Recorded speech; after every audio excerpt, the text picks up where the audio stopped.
Maybe Jon Stewart doesn't know anybody who died from fentanyl. Maybe Jon Stewart doesn't know any of the women who were sold into slavery. Maybe Jon Stewart can help us find one of 325,000 unaccompanied minors who've gone missing. Thinks this is funny? This is a joke? To twist where Donald Trump is coming from? Do you realize how irrelevant this guy is? Do you realize how irrelevant the phony corporate media are in this country? Do you realize how irrelevant these people are? That they were defeated. This is why he's angry. This is why he's upset. This is why he's dressed like he's going to a funeral, this guy.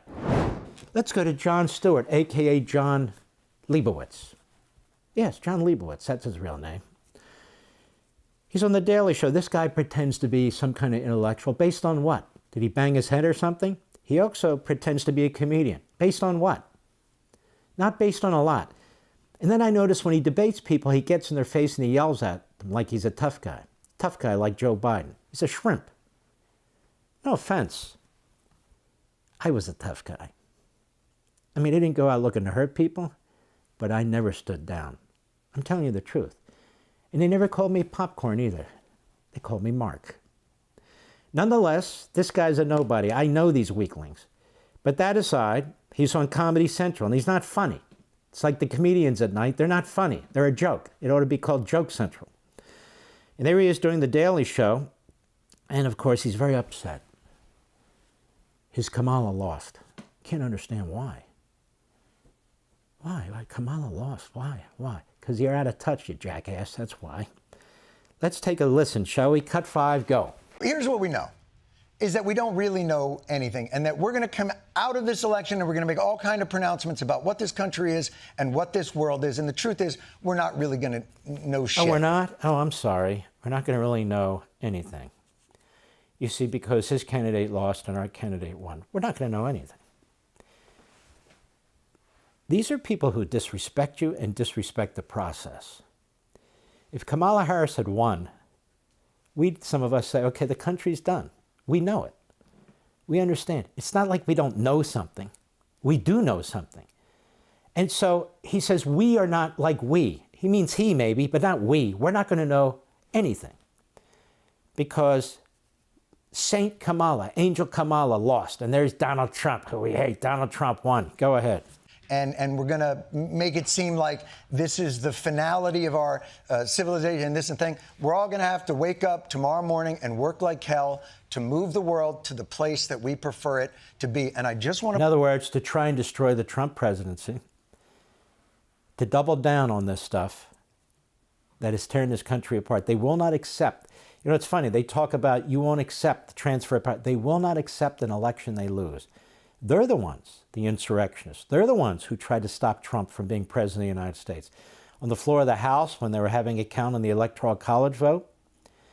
Beyond that, right out of the box, when they were plotting an impeachment, when the committees were given assignments, under the Democrats anyway, to issue hundreds of subpoenas against family members and so forth, the horrendous activity that was taking place targeted on Donald Trump. And it goes on and on and on. They don't accept the outcome of the election. Let me tell you a little secret. They're not going to accept the outcome of this election. They're not. They didn't accept the outcome of Ronald Reagan's election, which was one of the most massive, in 80 and 84, massive landslides in American history. They didn't even accept the outcome of George W. Bush's election. They went after Romney. Goes after Romney. It's pointless, but they went after Romney. They went after McCain, who was one of them. Not in every respect, but in some respects. So if you're a Republican, you're the enemy. Because why? It's the monopoly party, the Democrat Party. They don't want competition. They want power. Go ahead. Just as a matter of perspective, that the lessons that our pundits take away from these results, that they will pronounce with certainty, will be wrong. Yeah, well, what about you, clown? What about you're a pundit? You're a pundit with 10 comedy writers. And you're always wrong. Go ahead. And we have to remember that. If you're in 2008, when Barack Obama won, there's no question that this is the beginning, the first election of the future, really. And I think we are moving towards a post-racial America. Yeah, that lasted a day. Well, first of all, this country, but for fools like him, Democrats in the media, professors, Democrats in Congress, certain ethnic front groups. What would they do without racism? What would they do without the allegation of racism? There'd be no 1619 Project. There'd be no CRT or DEI or ESG or ABC or XYZ. There'd be none of them.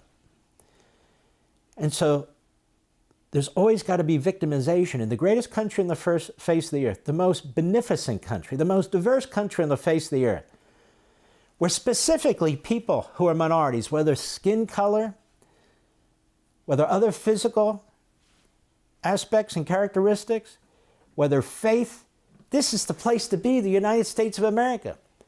But with these clowns on the left, everybody's a victim.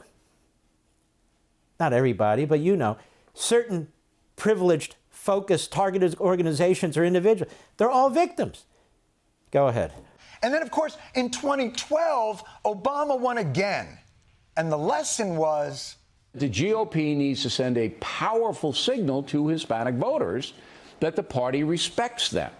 That was the lesson they learned after that victory. And they were certain of it. And send a powerful signal to the Hispanic community, the GOP did. When Mexico sends its people, they're bringing drugs, they're bringing crime, they're rapists. Which apparently was the winning message. You see how that plays? Why don't you play the part where Trump says people can come into this country, we need people in this country, but they have to come in legally. Is there anything Trump said there that's inaccurate? Maybe Jon Stewart doesn't know anybody who died from fentanyl. Maybe Jon Stewart doesn't know any of the women who were sold into slavery. Maybe Jon Stewart can help us find one of 325,000 unaccompanied minors who've gone missing. Thinks this is funny? This is a joke? To twist where Donald Trump is coming from? Do you realize how irrelevant this guy is? Do you realize how irrelevant the phony corporate media are in this country? Do you realize how irrelevant these people are? That they were defeated. This is why he's angry. This is why he's upset. This is why he's dressed like he's going to a funeral, this guy. Go ahead. And that taught Democrats in 2016 what? Maybe what the Democrats will be looking for is somebody with some inside experience, but who's a generation younger. It's obviously going to be younger. It's going to be from a new generation.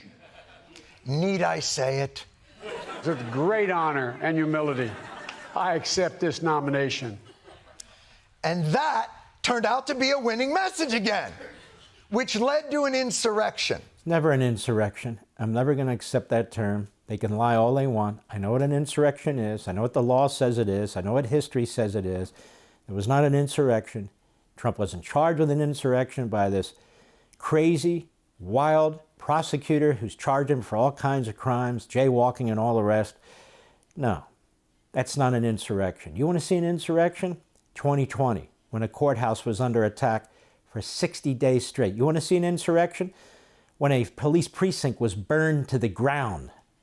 You want to see an insurrection? When a governor withholds the National Guard from protecting the citizens of his biggest city, Minneapolis, even though the mayor's begging him to send in the National Guard. That's an insurrection. Go ahead. When Donald Trump leaves office on Wednesday morning, he will leave Washington a pariah. Donald Trump will never be allowed to set foot in the Capitol again. Never. Ever. My point is this. Yeah? The point is he's an idiot. He has no point, and he's very upset that he lost the election. Very upset. And you want to know the truth? I'm thrilled that he's upset. For all this and much more, sign up for Levin TV.